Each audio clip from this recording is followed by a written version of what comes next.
আসসালামু আলাইকুম। এই রেসিপিটির জন্য আমাদের প্রথমে দরকার তেঁতুল। এই যে পরিমাণ মতো তেঁতুল, এটা ২ জনের জন্য শরবত হবে। আর দরকার গুড়। তেঁতুল আর গুড়গুলো ভালো পানি দিয়ে ভিজিয়ে নিয়েছি। কিছুক্ষণ ভিজিয়ে রাখলেও হয়, আবার সঙ্গে সঙ্গে এটা গুলিয়ে নিতেও হয়। ভিজিয়ে তেঁতুলের বীজগুলো ফেলে দিতে হবে। এর সাথে মরিচের হাফ অংশ, সেটা শুকনা মরিচই হোক বা কাঁচা মরিচ হোক, তবে শুকনা মরিচ দিয়ে করলে বেশি ভালো হয়। লবণের সঙ্গে এই মসলে নিয়ে তাতে ২-৩ কোয়া রসুন দিয়ে রসুনগুলো মসলে নিতে হবে। এই যে ভেঙে নিচ্ছি রসুনের কোয়াগুলো। এভাবে সব একত্র মিশ্রণ করব। রসুন ২-৩ কোয়া, মরিচের হাফ অংশ এবং লবণ পরিমাণ মতো। মসলে নিয়েতে সরিষার তেল সামান্য পরিমাণে দিলাম। দিয়ে এগুলো মেখে নিয়ে এই যে গুড় এবং তেঁতুলের যে মিশ্রণটা ছিল তার মধ্যে ঢেলে দিলাম এবং এগুলো মিশিয়ে নিচ্ছি।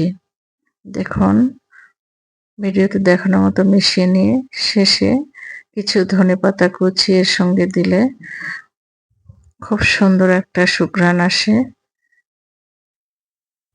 শরবতটা আমার রেডি। লবণটা একটু চেক করে দেখলাম যে একটু কম হয়েছে, তাই একটু লবণ আরেকটু দিয়ে দিলাম। এই যে গ্লাসে এগুলো দিয়ে দিচ্ছি। পরিবেশনের উপযুক্ত হয়ে গিয়েছে।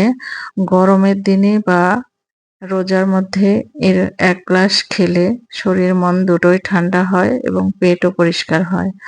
লাস্টে কিছু বরফ কুচি দিয়ে দিচ্ছি। গরমের দিনে এটা আমাদের জন্য হিমশীতল পরশ এনে দেবে শরীরে। রেডি আমাদের খাওয়ার জন্য। এবং ডেকোরেশন করছি কিছু লেবু ফালি দিয়ে। দেখুন, কালারটা খুব চমৎকার হয়েছে। আপনারা সবাই বাসায় একটু ট্রাই করে দেখবেন। এটা খুবই স্বাস্থ্যসম্মত একটি খাবার এবং শরবতটা রোজায় আমরা অবশ্যই তালিকায় রাখতে পারি। ইফতারের পর যদি আমরা খাই, খুব ভালো লাগে। লেবু ফালি দিয়ে দেখুন পরিবেশন হবে এখন। ভিডিওটি পছন্দ হলে লাইক দিবেন, শেয়ার করবেন। ধন্যবাদ।